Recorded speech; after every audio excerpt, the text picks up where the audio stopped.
जय श्री जगन्नाथ। आमे गोटे वीडियो रे ओडिशा स्टेट ओपन यूनिवर्सिटी रो MAOD जोटा PAOD हेची तार 301 रो गोटे यूनिट रो समस्त आत्मपरीक्षण प्रश्न उत्तर सहित आउ अधिक लॉन्ग क्वेश्चन आउ किछिटा एवं 50टा शॉर्ट क्वेश्चन आमे आलोचना करिथिले नोट सहित। आज रो वीडियो रे 303 POD 303 तार प्रथम यूनिट रो आत्मपरीक्षण प्रश्नर उत्तर गुड़िक ये वीडियो रे आलोचना करवा। पिला माने टिपी रख। रीतिर संज्ञा स्वरूप बही प्रश्नर अच्छी संज्ञा स्वरूप मो प्रकार भेद मध्य एथिरे उत्तर दे देइछि रखी देइथो काम रे आसीबो। उत्तर काव्य सौंदर्य और रसानुभूतिर शाश्वत श्रीवृद्धि पाई भारतीय आलंकारिक माने विभिन्न काव्य तत्वर आविष्कार करिसंती। सेथि मध्यरु रीति अन्यतम प्रधान और गुरुत्वपूर्ण काव्य तत्व। मानव शरीर रे जेपरि विभिन्न अंग प्रत्यंगर सुषम गठन और सन्निवेश द्वारा देहर सौंदर्य फुटी उठे, सेहीपरि काव्य शरीर रे शब्द और अर्थ वर्ण पद और समास गुड़िकर कलात्मक तथा नियमानुजायी विन्यास द्वारा काव्य रसाळ और श्रुति मधुर होइथाय। संस्कृत तथा ओडिया काव्यशास्त्र रे रीति काव्यर अन्यतम मुख्य और गुरुत्वपूर्ण उपादान भाव में स्वीकृत। काव्य सृष्टि और संयोजना कौशल रे रीतिर भूमिका अत्यंत महत्वपूर्ण। काव्यशास्त्र रे रीति हेउची कविंकर रचना शैली। प्रत्येक कविंकर निजस्व प्रकाश भंगी शब्द चयन और शब्द योजना शैली पद योजना शैली अन्य मानठारु स्वतंत्र। संस्कृत काव्य तत्व ठारु आरंभ करी ओडिया रीति साहित्य जेमती आमर उपेन्द्र भंज दीनकृष्ण अभिमन्यु सामंत सिंहार आदिंकर रचना पर्यंत रीति तत्वर प्रभाव अत्यंत व्यापक। वर्तमान आम रीतिर संज्ञा बा डेफिनेशन देखिबा। रीति शब्दटी री ब्रैकेट रे गति बा गमनार्थक धातुरे 3 प्रत्यय जोगुरु निष्पन्न। यार व्युत्पत्तिगत अर्थ होची गमन मार्ग रचना पद्धति बा शैली। आभिधानिक अर्थ होची यार री धातुर अर्थ होची वर्णना कौशल बा सज्जीकरण कौशल। यह माध्यम रे कौनसी विषय को उपयुक्त भाव रे सज्जई हुए ताहाको रीति कहा जाए। संस्कृत काव्यशास्त्री माने रीतिर विभिन्न संज्ञा प्रदान करछन्ति। प्रथम देखिबा आचार्य बामन जे कि रीति संप्रदायर प्रवर्तक बोली कहा जाए। रीतिरात्मा काव्यस्य अर्थात रीति ही काव्यर आत्मा। से आहुरी मध्य कहिसंति विशिष्टा पदरचना रीति ही विशेष गुणयुक्त पदरचना को रीति कहा जाए। आचार्य कुंतक से रीति को मार्ग आख्या देई कविंकर स्वभाव शक्ति और कवि प्रतिभा अनुसार रचना शैली सृष्टि हुए बोली दर्शाइछन्ति। आचार्य विश्वनाथ कविराज पदसंघटना रीतिरंग संस्थान विशेषवत उपकर्तृ रसादीनाम अर्थात मानव शरीर रे अंग प्रत्यंगर सन्निवेश जेपरि सौंदर्य सृष्टि करे काव्य रे अक्षर और शब्दर विशिष्ट संघटना बा पद संघटना सेहीपरि रीति। यह काव्यर आत्मा रस को उत्कर्ष प्रदान करिवारे साहाय्य करे। रीतिर स्वरूप संज्ञा सरीगला। स्वरूप रीतिर स्वरूप को निम्नलिखित मुख्य बिंदु गुड़िक आधार रे आमे बुझी परिबा बा बुझा जाई पारे। एक हैला शब्द और वर्ण विन्यास। रीति हेउछि काव्यर आंगिक सौंदर्य। जेउ रस केउ रस किपाई किपरि वर्ण केउ प्रकार समास क्षुद्र मध्यम बा दीर्घ एवं किपरि शब्द चयन करा जिवो बा शब्द निर्वाचन करा जिवो ताहा रीति ही स्थिर करे। गुण सहित संपर्क। आचार्य बामनଙ୍କ मतरे गुण 3टा में जानिचे माधुर्य ओज प्रसाद। ए गुण उपरे रीति प्रतिष्ठित। गुण बिना रीतिर कौनसी स्वतंत्र अस्तित्व नहीं। तापरे ला 3 रे रसर सहायक ए स्वरूप आम आलोचना करुचे। श्रृंगार करुण वीर भयानक आदि विभिन्न रसर सफल अभिव्यक्ति पाई उपयुक्त रीति प्रयोग नितांत आवश्यक। काव्य रे रस गुण अलंकार और वक्रोक्तिर उपयुक्त संयोजना रीति माध्यम रे ही संभव हुए। ଯାହା ସହୃଦୟ ପାଠକ ହୃଦୟରେ ଆନନ୍ଦ ସୃଷ୍ଟି କରେ। ଯେପରି ବୀରରସ ପାଇଁ କଠୋର ବର୍ଣ୍ଣଯୁକ୍ତ ଓଜଗଣ ସମ୍ପନ୍ନ ରୀତି ଏବଂ ଶୃଙ୍ଗାର ରସ ପାଇଁ କୋମଳ ବର୍ଣ୍ଣଯୁକ୍ତ ମାଧୁର୍ଯ୍ୟ ଗୁଣ ସମ୍ପନ୍ନ ରୀତି ବ୍ୟବହୃତ ହୋଇଥାଏ। ତାପରେ ଆଉ ଗୋଟେ ପଏଣ୍ଟ ହେଲା ଭୌଗୋଳିକ ନାମକରଣ।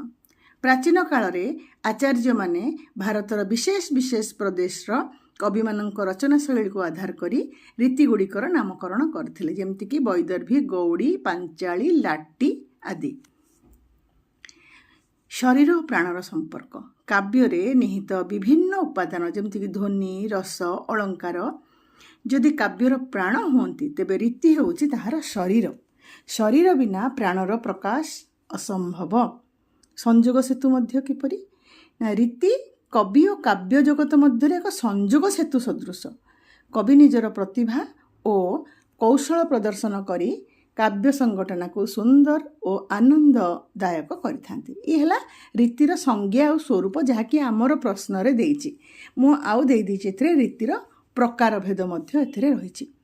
ଦେଖିବା, ଆଚାର୍ଯ୍ୟମାନଙ୍କ ମଧ୍ୟରେ ରୀତିର ସଂଖ୍ୟାକୁ ନେଇ କିଛି ମତଭେଦ ରହିଛି। ବାମନଙ୍କ ମତରେ 3ଟି ରୀତି, ଯେମିତି ବୈଦର୍ଭୀ, ଗୌଡ଼ି, ପାଞ୍ଚାଳୀ। ରୁଦ୍ରଟ ଲାଟିକୁ ମିଶାଇ 4ଟି କରିଛନ୍ତି ଏବଂ ଭୋଜରାଜ 6ଟି ରୀତିର ଗ୍ରହଣ କରିଛନ୍ତି। ତେବେ କାବ୍ୟଶାସ୍ତ୍ରରେ 4ଗୋଟି ମୁଖ୍ୟ ରୀତି ସର୍ବଜନ ସ୍ୱୀକୃତ। ସେ 4ଟି ନେଇ ଆମେ ଆଲୋଚନା କରିବା। 1ରେ ହେଲା ବୈଦର୍ଭୀ ରୀତି। ଏହା ସମସ୍ତ ରୀତି ମଧ୍ୟରେ ଶ୍ରେଷ୍ଠ। ଏହା ମାଧୁର୍ଯ୍ୟ ଗୁଣ ବ୍ୟଞ୍ଜକ। ଏଥିରେ ସମାସହୀନ କିମ୍ବା ଅଳ୍ପ ସମାସଯୁକ୍ତ କୋମଳ ଶ୍ରୁତି ମଧୁର ବର୍ଣ୍ଣ ଓ ଶବ୍ଦ ସନ୍ନିବେଶିତ ହୋଇଥାଏ। ତାର ଉପଯୁକ୍ତ ରସ କ'ଣ? ବୈଦର୍ଭୀ ରୀତିର ରସ କ'ଣ ନା ଶୃଙ୍ଗାର, କରୁଣ, ଶାନ୍ତ ଏବଂ ହାସ୍ୟ ରସ। ଉଦାହରଣ ଯେମିତି ଗୋଟେ ଓଡ଼ିଆ ରୀତି କାବ୍ୟରୁ ନେବା, ବିଚିତ୍ର ରୂପେଣୀ ମାର ସରଣୀ ବିକାଶେ ଅପୂର୍ବ କମଳିନୀ। ଏଠାରେ ପଦଗୁଡ଼ିକ ଅତ୍ୟନ୍ତ କୋମଳ ସହଜବୋଧ୍ୟ। ତାପରେ 2ରେ ଗୌଡ଼ି ରୀତି। ତାର ଲକ୍ଷଣ କ'ଣ ନା ଏହା ଓଜଗୁଣ ସମ୍ପନ୍ନ। ଏଥିରେ ଦୀର୍ଘ ସମାସବଦ୍ଧ ପଦ, କଠୋର ମୂର୍ଧନ୍ୟ ବର୍ଣ୍ଣ ଯେମିତିକି ଟ, ଠ, ଡ, ଢଣ, ଯୁକ୍ତାକ୍ଷର ଓ ଆଡ଼ମ୍ବରପୂର୍ଣ୍ଣ ଶବ୍ଦର ପ୍ରୟୋଗ ହୋଇଥାଏ। ତାର ରସ, କେଉଁ ରସ ଏଥିରେ ଥାଏ? ଉପଯୁକ୍ତ ରସ କ'ଣ ନା ବୀର ରୌଦ୍ର ଭୟାନକ ବିଭତ୍ସ ରସ। ଉଦାହରଣ, ଖଣ୍ଡ ଖଣ୍ଡ ହୋଇ ଖସି ପଡ଼ୁଛି ଶିର, ରୁଧିର ନଦୀରେ ଭାସୁଛି ଶରୀର। 3 ପାଞ୍ଚାଳୀ ରୀତି। ଲକ୍ଷଣ, ଏହା ବୈଦର୍ଭୀ ଓ ଗୌଡ଼ି ରୀତିର ମଧ୍ୟବର୍ତ୍ତୀ ମାର୍ଗ। ଏହା ପ୍ରସାଦ ଓ ମାଧୁର୍ଯ୍ୟ ଗୁଣଯୁକ୍ତ। ଏଥିରେ କ୍ଷୁଦ୍ର କ୍ଷୁଦ୍ର ସମାସ, ସୁଶ୍ରାବ୍ୟ ବର୍ଣ୍ଣ ଓ ସରଳ ପଦ ଯୋଜନା ଦେଖିବାକୁ ମିଳେ। ତାର ରସ କ'ଣ ନା ଶାନ୍ତ, ବାତ୍ସଲ୍ୟ ଓ କରୁଣ ରସ। ଉଦାହରଣ ଯେମିତି ମଥୁରା ମଙ୍ଗଳ କଲେ ଶ୍ରୀହରି, ଗୋପପୁର ହେଲା ଶୂନ୍ୟ ଶୋଭାରି। 4ରେ ହେଲା ଲାଟି ବା ଲାଟିଆ ରୀତି। ତାର ଲକ୍ଷଣ ହେଲା ଏହା ବୈଦର୍ଭୀ ଓ ପାଞ୍ଚାଳୀ ରୀତିର ଏକ ମିଶ୍ରିତ ରୂପ। ଏଥିରେ ନାତି ଦୀର୍ଘ ମାନେ ବେଶୀ ବଡ଼ ନୁହେଁ କି ବେଶୀ ସାନ ନୁହେଁ, ସମାସ ସହିତ କିଛି ହୃଦୟଗ୍ରାହୀ ଶବ୍ଦସଜ୍ଜା ରହିଥାଏ। ତେବେ ସଂକ୍ଷେପରେ କହିବାକୁ ଗଲେ ରୀତି କେବଳ ଶବ୍ଦ ବା ବର୍ଣ୍ଣର ଯାନ୍ତ୍ରିକ ସଜ୍ଜା ନୁହେଁ, ଏହା କବିଙ୍କର କାବ୍ୟ ସୃଷ୍ଟିର ଆତ୍ମପ୍ରକାଶ। ସଠିକ ଭାବ, ରସ ଓ ପ୍ରସଙ୍ଗ ଅନୁସାରେ ଉପଯୁକ୍ତ ରୀତିର ଚୟନ ହିଁ କାବ୍ୟକୁ କାଳଜୟୀ ଓ ସରସ କରିଥାଏ ବା ସୁରସାଳ କରିଥାଏ ମଧ୍ୟ ଲେଖିପାରିବା। ଓଡ଼ିଆ ରୀତିଯୁଗ୍ୟ ସାହିତ୍ୟରେ କବି ସମ୍ରାଟ ଉପେନ୍ଦ୍ର ଭଞ୍ଜ, ଭକ୍ତକବି ଗୋପାଳ କୃଷ୍ଣ, ଅଭିମନ୍ୟୁ ସାମନ୍ତ ସିଂହାର ପ୍ରମୁଖ ବିଭିନ୍ନ ରୀତିର ସଫଳ ଓ ନିପୁଣ ପ୍ରୟୋଗ କରି ଓଡ଼ିଆ କାବ୍ୟ ସଂସ୍କୃତିକୁ ସମୃଦ୍ଧ କରିଛନ୍ତି। ଅଳଙ୍କାରର ସଂଜ୍ଞା ଓ ସ୍ୱରୂପ ନିର୍ଦ୍ଧାରଣ କର। ପ୍ରଶ୍ନ ଉତ୍ତର, ସୌନ୍ଦର୍ଯ୍ୟ ହେଉଛି ମାନବ ନେତ୍ର ଓ ମନର ଏକ ସହଜାତ ଆକର୍ଷଣ। ନାରୀଟିଏ ଆପଣାର ପ୍ରାକୃତିକ ସୌନ୍ଦର୍ଯ୍ୟକୁ ବୃଦ୍ଧି କରିବା ପାଇଁ ଯେପରି ସୁବର୍ଣ୍ଣ, ମଣି ଓ ମୁକ୍ତାର ଅଳଙ୍କାର ବା ଗହଣା ପରିଧାନ କରିଥାଏ, ସେହିପରି କବି ପ୍ରକୃତିର ନିଜସ୍ୱ କାବ୍ୟ ସୁନ୍ଦରୀକୁ ମନୋରମ ଓ ଆକର୍ଷଣୀୟ କରିବା ପାଇଁ ଯେଉଁ ଶବ୍ଦ ଓ ଅର୍ଥଗତ କଳାତ୍ମକ ଚାଟୁକାରିତା ବ୍ୟବହାର କରନ୍ତି, ତାହାକୁ ଅଳଙ୍କାର କୁହାଯାଏ। କାବ୍ୟରେ ଅଳଙ୍କାରର ସ୍ଥାନ ଅତ୍ୟନ୍ତ ଗୁରୁତ୍ୱପୂର୍ଣ୍ଣ। ଏହା କେବଳ କାବ୍ୟର ଶୋଭା ବୃଦ୍ଧି କରେ ନାହିଁ, ବରଂ କାବ୍ୟର ଆତ୍ମା ବା ଭାବକୁ ଅଧିକ ପ୍ରାଣବନ୍ତ ଓ ଆସାଦ୍ୟ କରି ତୋଳେ। ସଂସ୍କୃତ କାବ୍ୟଶାସ୍ତ୍ର ଠାରୁ ଆରମ୍ଭ କରି ଓଡ଼ିଆ ରୀତି ସାହିତ୍ୟ ପର୍ଯ୍ୟନ୍ତ ପ୍ରତ୍ୟେକ ଯୁଗରେ ଅଳଙ୍କାରର ଗୁରୁତ୍ୱ ଓ ପ୍ରୟୋଗ ଅପରିସୀମ। ତାପରେ ଦେଖିବା ଅଳଙ୍କାରର ସଂଜ୍ଞା। ଅଳଙ୍କାର ଶବ୍ଦଟି ଅଲମ୍ ଉପସର୍ଗ ପୂର୍ବକ କୃ ଧାତୁ ଓ ଘଇଁ ପ୍ରତ୍ୟୟ ଯୋଗରୁ ନିଷ୍ପନ୍ନ। ଏହାର ବ୍ୟୁତ୍ପତ୍ତିଗତ ଅର୍ଥ ହେଉଛି ଅଲଙ୍କ୍ରିୟତେ ଅନେନ ଇତି ଅଲଙ୍କାରଃ, ଅର୍ଥାତ୍ ଯାହାଦ୍ୱାରା ଅଲଙ୍କୃତ କରାଯାଏ। ସଂସ୍କୃତ ଭାଷାର ପ୍ରସିଦ୍ଧ ତତ୍ତ୍ୱବିଦ୍ମାନେ ଅଳଙ୍କାରର ସଂଜ୍ଞା ଓ ସ୍ୱରୂପ ନିର୍ଦ୍ଧାରଣ କରିବାକୁ ଯାଇ ଭିନ୍ନ ଭିନ୍ନ ପାଣ୍ଡିତ୍ୟପୂର୍ଣ୍ଣ ମନ୍ତବ୍ୟ ପ୍ରଦାନ କରିଛନ୍ତି। ତେବେ ଆମେ ସେଇ ପ୍ରାଚୀନ ଆଳଙ୍କରିକମାନଙ୍କର ଯେଉଁ ଅଳଙ୍କାରର ସଂଜ୍ଞା ଉପରେ କ'ଣ କହିଛନ୍ତି ଦେଖିବା। 1. ଆଚାର୍ଯ୍ୟ ଦଣ୍ଡୀ କାବ୍ୟ ଶୋଭାକାରାନ୍ ଧର୍ମ ଅଲଙ୍କାରାନ୍ ପ୍ରଚକ୍ଷ୍ୟତେ। କାବ୍ୟାଦର୍ଶରେ ସେ ଲେଖିଛନ୍ତି, ଅର୍ଥାତ୍ କାବ୍ୟ ମଧ୍ୟରେ ଯେଉଁ ଗୁଣ ବା ଧର୍ମ କାବ୍ୟର ଶୋଭାବର୍ଦ୍ଧନ କରିଥାଏ ତାହାକୁ ଅଳଙ୍କାର କୁହାଯାଏ। 2. ଆଚାର୍ଯ୍ୟ ଭାମହ ଅଳଙ୍କାରର ପ୍ରମୁଖ ପ୍ରବକ୍ତା ଆଚାର୍ଯ୍ୟ ଭାମହ ସୌନ୍ଦର୍ଯ୍ୟ ଓ ବକ୍ରୋକ୍ତିକୁ ଅଳଙ୍କାରର ଆତ୍ମା ଭାବରେ ଗ୍ରହଣ କରନ୍ତି। ସେ କହିଛନ୍ତି, ରୂପବାଦରଲଙ୍କାର ସ୍ରସ୍ୟାଦିବିର୍ବହୁ ଶୋଭତଃ ନ କାନ୍ତମପି ନିର୍ଭୃକ୍ଷ୍ୟ ବିଭାତି ବନିତା ମୁଖମ୍। ଅର୍ଥାତ୍ ଯେପରି ସୁନ୍ଦରୀଟିଏ ରମଣୀର ମୁଖଶ୍ରୀ ଅଳଙ୍କାର ବିନା ଶୋଭା ପାଏ ନାହିଁ, ସେହିପରି ଅଳଙ୍କାର ଧାରଣ କଲେ ତାହା ଅଧିକ ହୃଦୟଗ୍ରାହୀ ଯେପରି ହୋଇଥାଏ, ସେହିପରି ଅଳଙ୍କାର ବିନା କାବ୍ୟ ଚମତ୍କାର ହୋଇପାରେ ନାହିଁ। 3. ଆଚାର୍ଯ୍ୟ ବାମନ ତାଙ୍କ କାବ୍ୟାଳଙ୍କାର ସୂତ୍ର ଗ୍ରନ୍ଥରେ ସୌନ୍ଦର୍ଯ୍ୟକୁ ହିଁ ପ୍ରକୃତ ଅଳଙ୍କାର ବୋଲି ଅଭିହିତ କରିଛନ୍ତି। ତାଙ୍କର 2ଟି ମୁଖ୍ୟ ସିଦ୍ଧାନ୍ତ। ପ୍ରଥମଟି ହେଲା କାବ୍ୟମ୍ ଗ୍ରାହ୍ୟମ୍ ଅଲଙ୍କାରାତ୍, ଅର୍ଥାତ୍ ଅଳଙ୍କାର ହେତୁ କାବ୍ୟ ଗ୍ରାହ୍ୟ ହୋଇଥାଏ। ଦ୍ୱିତୀୟଟି ହେଲା ସୌନ୍ଦର୍ଯ୍ୟମ୍ ଅଲଙ୍କାରଃ, ସୌନ୍ଦର୍ଯ୍ୟ ହିଁ ଅଳଙ୍କାର। 4. ଆଚାର୍ଯ୍ୟ ରୁଦ୍ରଟ ତାଙ୍କ ସଂଜ୍ଞା ଦେଖିବା। ରୁଦ୍ରଟ କାବ୍ୟରେ ଅଳଙ୍କାରର ସ୍ୱତନ୍ତ୍ର ମର୍ଯ୍ୟାଦା ଦାବି କରି ଅଳଙ୍କାର ଗୁଡ଼ିକୁ 66ଟି ବିଭାଗରେ ବିଭକ୍ତ କରିଛନ୍ତି ଏବଂ ଉପମା ଶ୍ଳେଷ ଅତିଶୟୋକ୍ତି ପ୍ରଭୃତିର ସୂକ୍ଷ୍ମ ବିଶ୍ଳେଷଣ କରିଛନ୍ତି। 5. ଆଚାର୍ଯ୍ୟ କୁନ୍ତକ ବକ୍ରୋକ୍ତିବାଦୀ ଆଚାର୍ଯ୍ୟ କୁନ୍ତକ ଅଳଙ୍କାରକୁ ଶୋଭାତିଶୟକାରୀ ବୋଲି ଅଭିହିତ କରିଛନ୍ତି। ଅଲଙ୍କାର ଶବ୍ଦ ଶରୀରସ୍ୟ ଶୋଭାତିଶୟକାରିତ୍ୱାତ୍ ମୁଖ୍ୟତୟା କଟକାଦିବୃ ବର୍ତ୍ତତେ ତଚ୍ଛାରୁତ୍ୱ ସାମାନ୍ୟାଦୁପଚାରାଦୁପମାଦିଷୁ। 6. ଆଚାର୍ଯ୍ୟ ଆନନ୍ଦବର୍ଦ୍ଧନ ଧ୍ୱନିବାଦୀ ଆଚାର୍ଯ୍ୟ ଆନନ୍ଦବର୍ଦ୍ଧନଙ୍କ ତାଙ୍କ ଧ୍ୱନାଲୋକ ଗ୍ରନ୍ଥରେ ଲେଖିଛନ୍ତି, ଅଲଙ୍କାର ହିଁ ଚାରୁତ୍ୱ ହେତୁ ପ୍ରସିଦ୍ଧ, ଅର୍ଥ ଅଳଙ୍କାର କାବ୍ୟରେ ଚାରୁତ୍ୱ ବା ସୌନ୍ଦର୍ଯ୍ୟ ସୃଷ୍ଟି କରୁଥିବାରୁ ଏହା ପ୍ରସିଦ୍ଧି ଲାଭ କରିଛି। 7. ଆଚାର୍ଯ୍ୟ ମମ୍ମଟ ଆଚାର୍ଯ୍ୟ ମମ୍ମଟ ତାଙ୍କ କାବ୍ୟ ପ୍ରକାଶ ଗ୍ରନ୍ଥରେ 70ରୁ ଉର୍ଦ୍ଧ୍ୱ ଅଳଙ୍କାରର ସୂକ୍ଷ୍ମ ବର୍ଗୀକରଣ ଦର୍ଶାଇଛନ୍ତି। ଉପକୁର୍ବନ୍ତି ତଂ ସନ୍ତମ୍ ୟଙ୍ଗଦାରେଣ ଜାତୁଚିତ୍ ହାରାଦିବଦଲଙ୍କାରାସ୍ତେନୁପ୍ରାସୋପମାଦୟଃ। କବି ଜୟଦେବ ତାଙ୍କ ଚନ୍ଦ୍ରାଲୋକ ଗ୍ରନ୍ଥରେ ଅଳଙ୍କାରକୁ କାବ୍ୟର ଅପରିହାର୍ଯ୍ୟ ଅଙ୍ଗ ଭାବେ ଗ୍ରହଣ କରି କହିଛନ୍ତି, ଅଙ୍ଗୀକରୋତି ୟଃ କାବ୍ୟମ୍ ଶବ୍ଦାର୍ଥାବନଲଙ୍କୃତି ଅସୌ ନ ମନ୍ୟତେ କସ୍ମାଦନୁଷ୍ଣୋ ମନଲଙ୍କୃତି। ଅଗ୍ନିରୁ ଅର୍ଥାତ୍ ଅଗ୍ନିରୁ ଉଷ୍ମତାକୁ ଅଲଗା କରିପାରିବା ନାହିଁ। ଯିଏ ଅଳଙ୍କାର ବିହୀନ ଶବ୍ଦ ଅର୍ଥକୁ କାବ୍ୟ ବୋଲି ସ୍ୱୀକାର କରେ, ସେ ଅଗ୍ନିକୁ ଉଷ୍ଣତାହୀନ ବୋଲି ମଧ୍ୟ ସ୍ୱୀକାର କରିପାରେ। ପଣ୍ଡିତ ବିଶ୍ୱନାଥ କବିରାଜ ସେ ତାଙ୍କ ସାହିତ୍ୟ ଦର୍ପଣ ଲେଖିଲେ, ଶବ୍ଦାର୍ଥୟୋର ସ୍ଥିରା ଇଏ ଧର୍ମା ଶୋଭାତିଶୟିନଃ ରସାଦୀନୁପକୁର୍ବନ୍ତୋଲଙ୍କାରାସ୍ତେ ଅଙ୍ଗଦାଦିବତ୍। ଅର୍ଥ କ'ଣ ନା, ଆଭୂଷଣ ଯେପରି ଶରୀରର ଶୋଭା ବୃଦ୍ଧି କରନ୍ତି, ସେହିପରି ଶବ୍ଦ ଓ ଅର୍ଥର ଅସ୍ଥିର ଶୋଭାବର୍ଦ୍ଧକ ଧର୍ମଗୁଡ଼ିକ କାବ୍ୟର ରସାଦିକୁ ଉପକୃତ କରି ଅଳଙ୍କାର ଭାବେ ପରିଗଣିତ ହୁଅନ୍ତି।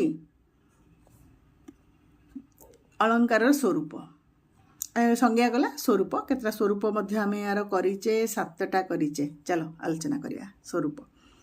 କାବ୍ୟଶାସ୍ତ୍ରରେ ଅଳଙ୍କାରର ସ୍ୱରୂପକୁ ନିମ୍ନଲିଖିତ ଦିଗଗୁଡ଼ିକ ମାଧ୍ୟମରେ ବିଶ୍ଳେଷଣ କରାଯାଇପାରେ। 1. ଶୋଭାବର୍ଦ୍ଧକ ଉପାଦାନ। अलंकार काव्यर काया बा बाह्य शरीर को शब्द और अर्थ को शोभनीय करिथाए। तापरे दुई चमत्कारिता सृष्टि साधारण वाक्य और काव्यिक वाक्य मध्य अलंकार ही पार्थक्य सृष्टि करे। यह पाठक मनरे कौतूहल आनंद और चमत्कारिता प्रदान करे। 3 काव्यर नियामक विशेषकर रीतिजुगीय ओडिया साहित्य जेपरिक उपेन्द्र भंज दीनकृष्ण अभिमन्यु रचन अलंकार काव्यर आंगिक सौंदर्यर मुख्य विभव भाव ग्रहण करा जायथिला। 4 आनंदबोध सृष्टि संस्कृत और प्रांतीय काव्य जगत में अलंकार प्रयोगर मुख्य उद्देश्य होची पाठक मानसरे आनंद सृष्टि करिबा। सहृदय पाठक काव्य अलंकार चमत्कारिता देखिले एक अपूर्व आनंद बोधरे रसायित होता है। 5 अर्थर गांभीर्य बौद्धिक चिंतन अलंकार काव्यपद को गभीरता प्रदान करे। पाठक जेतेबेले सरल प्रतीत होउतबा गोटे पद मध्यरु अलंकार प्रयोग हेतु गूढ़ और भिन्न अर्थ खोजी पाती ताहा तांकु बौद्धिक चिंतन रे आप्लुत करिथिए। 6 रसबोध जागरण काव्य केवल शब्द आडंबर नुहे रस सृष्टि करिबारे अलंकार भूमिका प्रमुख भूमिका ग्रहण करिथाए। जो अलंकार काव्य रसोद्रेक करिबारे विशेष सहायक होता है ताहाको रसालंकार कहा जाए। कवि माने उपमा रूपक श्लेष आदि अलंकार माध्यम काव्य सहृदय हृदय रे अपूर्व रस जागृत करती। जदिओ काव्यर आत्मा हेउछि रस तथापि अलंकार एही रसाभिव्यक्ति को अधिक तीव्र और चित्ताकर्षक करिबारे अंगांगी भाव साहाय्य करे। 7 है सांगीतिकता स्वरूप भितर आम आलोचना कर स्वरूप। 7 नंबर अलंकार काव्य संगीतमयता और गतिशीलता सृष्टि करे। कवि माने अनुप्रास आदि शब्दालंकार प्रयोग करी काव्य को संगीतमय करिथांती। महाकवि कालिदास श्रीहर्ष और जयदेव रचन एही गीति धर्मिता अनेक सुंदर उदाहरण करिथाए। अलंकार केवल काव्यर बाहिक आभूषण नुहे बरं यह काव्यर सौंदर्य अर्थ गांभीर्य रसोद्रेक एवं सांगीतिकतार मूल आधार। प्राचीन साहित्य संस्कृत साहित्यरू आरंभ होई ओडिया रीति साहित्य पर्यंत अलंकार तत्व काव्य को हृदयग्राही चमत्कारी और रसपूर्ण करिबारे एक गुरुत्वपूर्ण स्वरूप विधायक उपादान भाव में निजर श्रेष्ठता प्रतिपादित करि पारिछि। ओडिया रीति साहित्य सृष्टिर विभिन्न कारण निरूपण कर। उत्तर एटा प्रश्न गला। उत्तर ओडिया साहित्यर इतिहास रे सारला जुग और पंचसखा जुगर पुराण रचना परंपरा परे एक नूतन जुगर अभ्युदय घटिथिला जहाकू रीति जुग बा आलंकारिक जुग कहा जाए। संस्कृत काव्यशास्त्र आलंकारिक तत्व रस ध्वनि वक्रोक्ति और गुण आदि उपादान को ग्रहण करी ओडिया कवि माने निजस्व काव्य रचना करथिले। ओडिया साहित्य रे एही रीति बा आलंकारिक काव्य सृष्टि पछरे विभिन्न सामाजिक सांस्कृतिक धार्मिक और कलात्मक कारण निहित थिला। से कारण गुड़िकर आम आलोचना करवा। केते गुड़िए कारण रही जमती सामाजिक कारण सांस्कृतिक कारण धार्मिक कारण कलात्मक कारण संगीत और नृत्य कला है ना ये 5टा आलोचना करवा। एक है सामाजिक कारण। रीति साहित्य प्रतिष्ठार एक प्रमुख कारण हेउची तत्कालीन सामाजिक और राजनैतिक कारण। उत्तर भारत में मोगल शासन प्रतिष्ठा हेबा परे ओडिशार राजकीय शासन मध्य मोगल मानक द्वारा नियंत्रित हैला।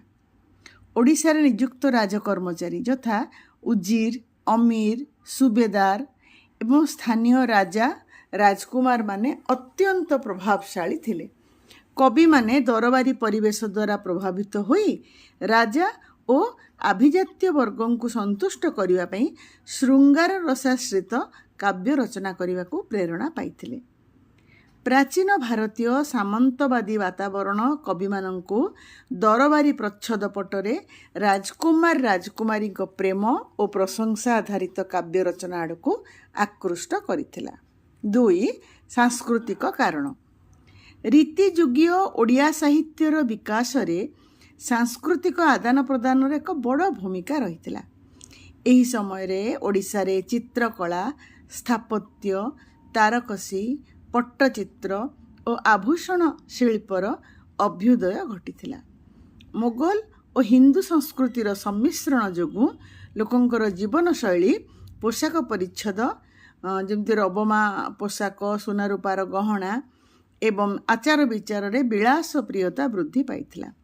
ରାଜା ଓ ସାମନ୍ତମାନେ ବିଳାସମୟ ଜୀବନଯାପନ କରୁଥିବାରୁ ତାହାର ସ୍ୱାଭାବିକ ପ୍ରତିଫଳନ କବିମାନଙ୍କ ରଚନାରେ ରାଜକୀୟ ବିଳାସ ବ୍ୟସନ, ଆଡ଼ମ୍ବର ଏବଂ ଶୃଙ୍ଗାର ରସର ପ୍ରୟୋଗ ମାଧ୍ୟମରେ ଦେଖିବାକୁ ମିଳିଥିଲା।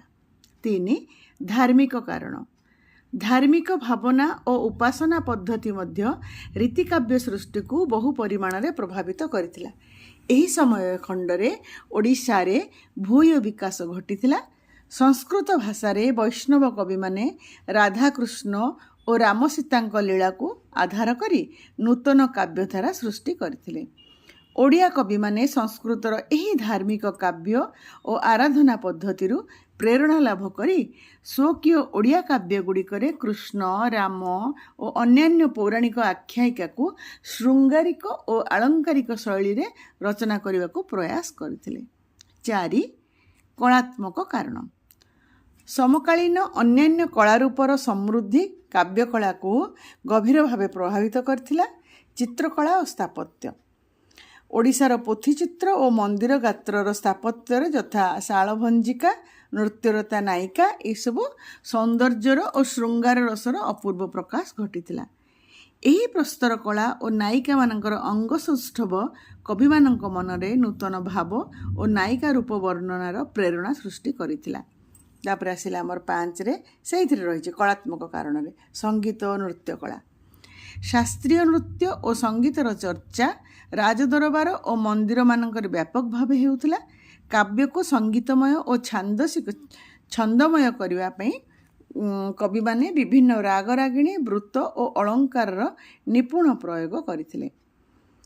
ସଂସ୍କୃତ କାବ୍ୟଶାସ୍ତ୍ରର ରୀତିତତ୍ତ୍ୱକୁ ଆହରଣ କରି ଓଡ଼ିଆ କବିମାନେ ଯଥା ଉପେନ୍ଦ୍ର ଭଞ୍ଜ, ଦୀନକୃଷ୍ଣ ଦାସ, ଅଭିମନ୍ୟୁ ସାମନ୍ତ ସିଂହାର ଆଦି ପାରମ୍ପରିକ ପୁରାଣ ସାହିତ୍ୟର ଧାରାକୁ ପରିବର୍ତ୍ତିତ କରିଥିଲେ।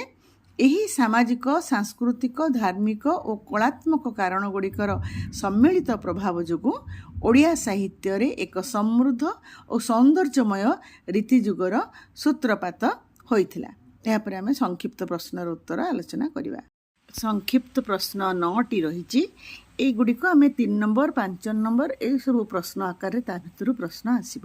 ତେଣୁ ଚାଲ ଆଲୋଚନା କରିବା। ସଂକ୍ଷିପ୍ତ ପ୍ରଶ୍ନ ଉତ୍ତର ଆତ୍ମପରୀକ୍ଷଣର। 1 ନମ୍ବର, ରୀତି ସମ୍ପର୍କରେ ବାମନଙ୍କ ଅଭିମତକୁ ସମୀକ୍ଷା କର। ଉତ୍ତର, କାବ୍ୟଶାସ୍ତ୍ରର ଆଚାର୍ଯ୍ୟ ବାମନ ହେଉଛନ୍ତି ରୀତି ସମ୍ପ୍ରଦାୟର ପ୍ରବକ୍ତା। ସେ ନିଜର ପ୍ରସିଦ୍ଧ ଗ୍ରନ୍ଥ କାବ୍ୟାଳଙ୍କାର ସୂତ୍ରବୃତ୍ତିରେ ରୀତିକୁ କାବ୍ୟର ମୁଖ୍ୟ ଆତ୍ମା ଭାବରେ ସ୍ୱୀକାର କରିଛନ୍ତି। ଆତ୍ମା ଭାବେ ରୀତି ବାମନ ଘୋଷଣା କରିଥିଲେ। ରୀତିରାତ୍ମା କାବ୍ୟସ୍ୟ, ରୀତି ହେଉଛି କାବ୍ୟର ଆତ୍ମା। ରୀତିର ସଂଜ୍ଞା, ସେ ରୀତିର ସଂଜ୍ଞା ଦେଇ କହିଛନ୍ତି ବିଶିଷ୍ଟା ପଦରଚନା ରୀତି, ଅର୍ଥାତ୍ ବିଶେଷ ଗୁଣଯୁକ୍ତ ପଦରଚନାକୁ ରୀତି କୁହାଯାଏ। ଗୁଣର ଗୁରୁତ୍ୱ, ଏହି ବିଶେଷତା କାବ୍ୟ ଗୁଣ ଯେପରିକି ଓଜଃ, ପ୍ରସାଦ, ମାଧୁର୍ଯ୍ୟ ଆଦି ଦ୍ୱାରା ହିଁ ସମ୍ଭବ ହୋଇଥାଏ। ବିଶେଷାତ୍ମା ଗୁଣାତ୍ମା ସେ କହିଲେ।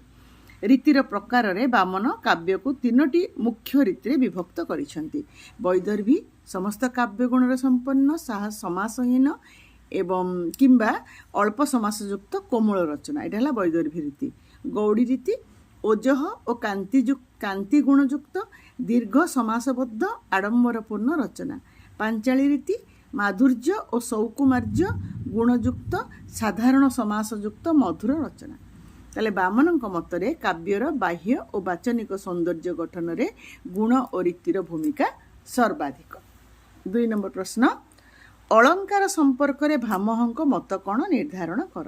ଉତ୍ତର, ଆଚାର୍ଯ୍ୟ ଭାମହ ହେଉଛନ୍ତି ଅଳଙ୍କାର ସମ୍ପ୍ରଦାୟର ପ୍ରତିଷ୍ଠାତା।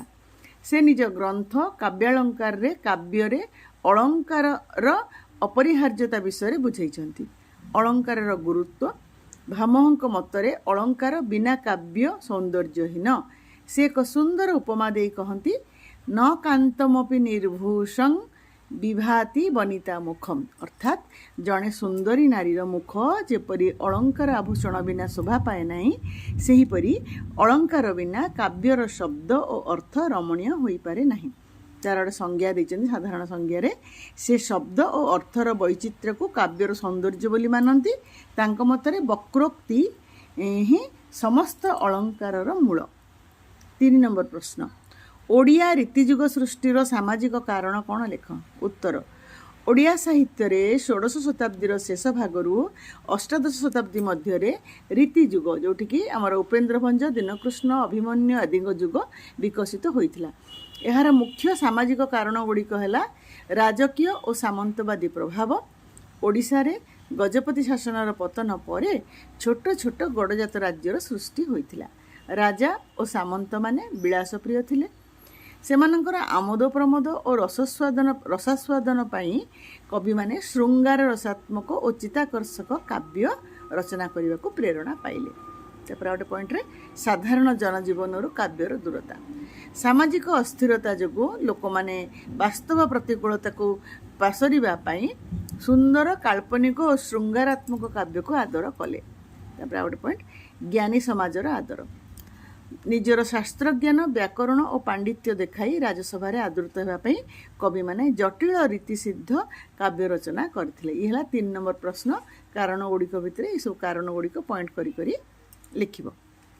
4 ନମ୍ବର, ଓଡ଼ିଆ ରୀତିଯୁଗ ସୃଷ୍ଟିର ସାଂସ୍କୃତିକ କାରଣ ଲେଖ। ଉତ୍ତର, ଓଡ଼ିଆ ରୀତିଯୁଗର ଅଭ୍ୟୁଦୟ ପଛରେ ଗୁରୁତ୍ୱପୂର୍ଣ୍ଣ ସାଂସ୍କୃତିକ କାରଣ ଗୁଡ଼ିକ ହେଲା ସଂସ୍କୃତ ସାହିତ୍ୟର ପ୍ରଭାବ, ସଂସ୍କୃତର ମାଘ, ଭାରବୀ, ଶ୍ରୀହର୍ଷ, କାଳିଦାସଙ୍କର ଆଡ଼ମ୍ବରପୂର୍ଣ୍ଣ କାବ୍ୟଶୈଳୀ ଓ କାବ୍ୟଶାସ୍ତ୍ର, ଅଳଙ୍କାର, ରସରୀତି ଦ୍ୱାରା ଓଡ଼ିଆ କବିମାନେ ପ୍ରଭାବିତ ହୋଇଥିଲେ।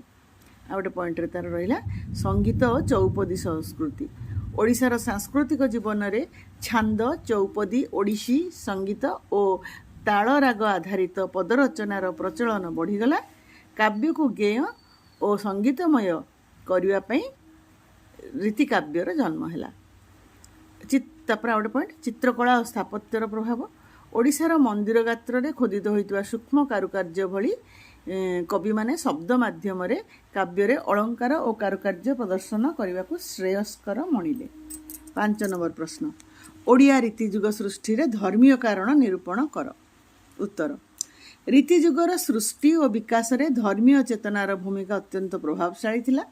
ବୈଷ୍ଣବ ଧର୍ମ ଓ ରାଧାକୃଷ୍ଣ ଲୀଳା। 1 ପଏଣ୍ଟ, ଶ୍ରୀଚୈତନ୍ୟଙ୍କ ଓଡ଼ିଶା ଆଗମନ ପରେ ଗୌଡ଼ୀୟ ବୈଷ୍ଣବ ଧର୍ମ ଓ ମଥୁରା ବୃନ୍ଦାବନର ରାଧାକୃଷ୍ଣ ପ୍ରେମ ଲୀଳା ଓଡ଼ିଶାର ଗ୍ରାମେ ଗ୍ରାମେ ବ୍ୟାପିଗଲା। କବିମାନେ ରାଧାକୃଷ୍ଣଙ୍କ ପ୍ରେମକୁ ଆଧାର କରି ଶୃଙ୍ଗାର ରସାତ୍ମକ କାବ୍ୟ ଯେପରି ଲାବଣ୍ୟବତୀ, କୋଟି ବ୍ରହ୍ମାଣ୍ଡ ସୁନ୍ଦରୀ, ବିଦଗ୍ଧ ଚିନ୍ତାମଣି ପରି କାବ୍ୟ ସବୁ ରଚନା କଲେ। ଆଉ ଗୋଟେ ପଏଣ୍ଟ ହେଲା ରାମଭକ୍ତି ଓ ଅନ୍ୟାନ୍ୟ ପୌରାଣିକ ବିଷୟ। ରାଧାକୃଷ୍ଣଙ୍କ ବ୍ୟତୀତ ଶ୍ରୀରାମଚନ୍ଦ୍ରଙ୍କ ରଚିତ ଯେପରି ଉପେନ୍ଦ୍ର ଭଞ୍ଜଙ୍କ ବୈଦେହୀଶ ବିଳାସ ମଧ୍ୟ ରୀତିଶୈଳୀରେ ରଚିତ ହେଲା। ଆଉ ଗୋଟେ ପଏଣ୍ଟ, ଅପ୍ରାକୃତ ପ୍ରେମ ଓ ଭକ୍ତିର ସମ୍ମିଶ୍ରଣ। ରୀତିକାବ୍ୟ ଗୁଡ଼ିକରେ ବାହ୍ୟ ରୂପରେ କାମନା ଓ ଶୃଙ୍ଗାର ଦେଖାଗଲେ ହେଁ ଅନ୍ତରଙ୍ଗ ଭାବରେ ତାହା ଭଗବତ ପ୍ରେମ ଓ ଭକ୍ତିର ନିଦର୍ଶନ ଥିଲା। 5 ନମ୍ବର ପ୍ରଶ୍ନ ଗଲା। ସବୁଗୁଡ଼ା ପଏଣ୍ଟ କରି କରି ପିଲାମାନେ ଲେଖିବ। 6 ନମ୍ବର ପ୍ରଶ୍ନ, ଏହାର ମଧ୍ୟ ସବୁ ପଏଣ୍ଟ। ଓଡ଼ିଆ ପୋଥିଚିତ୍ର କ'ଣ ସେ ସମ୍ପର୍କରେ ଲେଖ। ଉତ୍ତର, ଓଡ଼ିଆ ପୋଥିଚିତ୍ର ପାଚିଲା ତାଳପତ୍ର ଉପରେ ଲୁହା କଣ୍ଟା ବା ଲେଖନୀ ସାହାଯ୍ୟରେ ଖୋଦିତ କରି ଚିତ୍ର ଓ ଅକ୍ଷର ଆଙ୍କିବାର ପାରମ୍ପରିକ କଳାକୁ ପୋଥିଚିତ୍ର କୁହାଯାଏ। ନିର୍ମାଣ ଶୈଳୀ ପୋଥିଚିତ୍ରର ହେଲା ତାଳପତ୍ରକୁ ଶୁଖାଇ ସମାନ ଆକାରରେ କାଟି ସେଥିରେ ଲେଖନୀ ଦ୍ୱାରା ସୂକ୍ଷ୍ମ ଚିତ୍ର ଖୋଦନ କରାଯାଏ। ତାପରେ କଳା ରଙ୍ଗ ଯେମିତି କାଜଲ ବା ଶିମୁଳି ରଙ୍ଗ, ଅଙ୍ଗାର ଓ ସ୍ୱାଭାବିକ ଉଦ୍ଭିଦ ରଙ୍ଗ ବ୍ୟବହାର କରି ଚିତ୍ରଗୁଡ଼ିକୁ ସ୍ପଷ୍ଟ କରାଯାଏ। ବିଷୟବସ୍ତୁ ପୋଥିଚିତ୍ରରେ ମୁଖ୍ୟତଃ ରାମାୟଣ, ମହାଭାରତ, ଭାଗବତ, ରାଧାକୃଷ୍ଣ ଲୀଳା, ଗୀତ ଗୋବିନ୍ଦ ଓ ରୀତିକାବ୍ୟର ବିଭିନ୍ନ ପ୍ରସଙ୍ଗ ଚିତ୍ରିତ ହୋଇଥାଏ। ବୈଶିଷ୍ଟ୍ୟର ଓଡ଼ିଆ ପୋଥିଚିତ୍ର ନିଜର ସୂକ୍ଷ୍ମ କାରୁକାର୍ଯ୍ୟ, ମାନବ ଓ ଦେବଦେବୀ ଆକୃତିର ସୁନ୍ଦର ରଚନା ଓ ଭାବପୂର୍ଣ୍ଣ ଅଭିବ୍ୟକ୍ତି ପାଇଁ ବିଶ୍ୱବିଖ୍ୟାତ। 7 ନମ୍ବର ପ୍ରଶ୍ନ, ଅଳଙ୍କାର। ପିଲାମାନେ ଯେତିକି ନମ୍ବରର ପ୍ରଶ୍ନ ଆସିବ ସେହି ଅନୁସାରେ ଉତ୍ତର ଲେଖିବ, ଅଧିକ ବେଶୀ ଲେଖିବ ନାହିଁ। 7 नंबर अलंकार संपर्क रे आनंदवर्धनकर मत कौन लेख। उत्तर आचार्य आनंदवर्धन हेउचंती ध्वनि संप्रदायर संस्थापक ध्वन्यालोक ग्रंथर रचयिता। अलंकार गौण स्थान आनंदवर्धन मतरे काव्यर आत्मा अलंकार नुहे बरम ध्वनि बा व्यंगार्थ ही काव्यर आत्मा लिखिंट ध्वनिरात्मा काव्यस्य अंग अंगी भाव एटा गोटे पॉइंट से अलंकार को काव्यर बाह्य सौंदर्य बा अंगर आभूषण भाव स्वीकार करती। आ गोटे पॉइंट रसानुकूल अलंकार तांको मतरे अलंकार स्वतःस्फूर्त भाव में रस परिपुष्ट आसवा उचित। जदि अलंकार केवल चमत्कारिता बा प्रदर्शन पर योजनापूर्वक व्यवहार करा जाए तेबे ताहा काव्यर मूल रस क्षति करिथाए। अलंकार रसर अंगीभूत होई रहिबा आवश्यक। 8 नंबर प्रश्न रीति विषय रे विश्वनाथ कविराज कौन कहिचंदी उल्लेख कर। उत्तर मैं आउ थे कहूँ पिला माने जेतिकी प्रश्नर उत्तर जेतिकी शब्द रे कुहाइतो सेतिकी ही लिखिबो। मो टिके अधिक दउची कारण जदि 3 नंबर 5 नंबर एई प्रकार प्रश्न आसीबो तुमको साहाय्य हबो। उत्तर साहित्य दर्पण ग्रंथर रचयिता महामहोपाध्याय आचार्य विश्वनाथ कविराज रीति संपर्क रे अत्यंत स्पष्ट और व्यावहारिक मत देइछंती। रीतिर संज्ञा लिखिछंती से रीतिर संज्ञा दे लिखिछंती पद संगठना रीतिरंग संस्थान विशेषवत रसादीनाम इत्यादि। अर्थ पद संगठना रीति हेउछि व्याकरणात्मक और शैलीगत पद संगठना पदगुड़िकर विशेष सन्निवेश। तार अर्थटा कहली मानव शरीर सह तुलना मानव शरीर में विभिन्न अंग प्रत्यंग जपरि हाथ गोड़ मुख रहिबा भली काव्य शरीर में रीति अंग संस्थान सदृश कार्य करे। रसर उपकारी रीति काव्यर मुख्यात्मा रस को उपकार और परिपुष्ट करे। आ गोटे प्रश्न है 9 नंबर प्रश्न रीतिर व्युत्पत्तिगत अर्थ निरूपण कर। रीति शब्दटी संस्कृत रिंग धातु सहित 3 प्रत्यय जोग हो गठित होइछि। रियुक्त 3 रीति। व्युत्पत्तिगत अर्थ है री धातुर अर्थ होछि गति करिबा प्रवाहित हेबा किंबा मार्ग बा पथ। तेणु व्युत्पत्ति अर्थ रे रीति बोलिले गमन मार्ग गति सरणी पद्धति किंबा शैली को बुझाए। काव्यशास्त्र में यह काव्य रचनार सुंदर और निर्दिष्ट पदरचना पद्धति को सूचाए। आचार्य वामनक मतरे रीतिरात्मा काव्यस्य किंबा विशिष्टा पदरचना रीति ही। 10 नंबर प्रश्न अलंकार कौन बुझाई लिख। उत्तर साधारण अर्थ तार है केतटा अर्थ देइछि साधारण अर्थ काव्यिक अर्थ ये सब अलंकार प्रकार पद ये सब देइछि है। ताले अलंकार अर्थ बुझाई लिख कहले साधारणतः अलंकार शब्दर अर्थ होछि गहना आभूषण किंबा श्रृंगार सामग्री जहाँ मानव शरीर सौंदर्य वृद्धि करे। किंतु काव्यिक अर्थ रे अलंकार अर्थ है काव्य साहित्य क्षेत्र में जो उपादान गुड़िक काव्यर शोभा वृद्धि करती सेगुड़िक अलंकार कहुए। अलंक्रियते अनेन इति अलंकार जहाद्वारा अलंकृत बा मंडित करा जाए ताहा ही अलंकार। ताले अलंकार प्रकार भेद रही। काव्यर अलंकार मुख्यतः 3 भाग विभक्त। शब्दालंकार जोठार शब्दर चमत्कारिता द्वारा काव्यर सौंदर्य वृद्धि पाए यथा अनुप्रास जमक श्लेष। अर्थालंकार जोठार अर्थर गांभीर्य और सौंदर्य द्वारा काव्य चित्ताकर्षक हुए यथा उपमा रूपक उत्प्रेक्षा। उभयालंकार जोठार शब्द और अर्थ उभयर सौंदर्य सम्मिलित होता है। पिला माने आमे 303 POD 303 रो यूनिट 1 रो समस्त आत्मसमीक्षण आत्म परीक्षण प्रश्नर उत्तर गुड़िक नोट सहित आलोचना कले मो सहित जोड़ी ही रुह। पिले अन्य सांग मान शेयर कर से माने मध्य उपकृत हुंतु। आउरी परवर्ती वीडियो रे अन्य प्रश्न उत्तर देबी।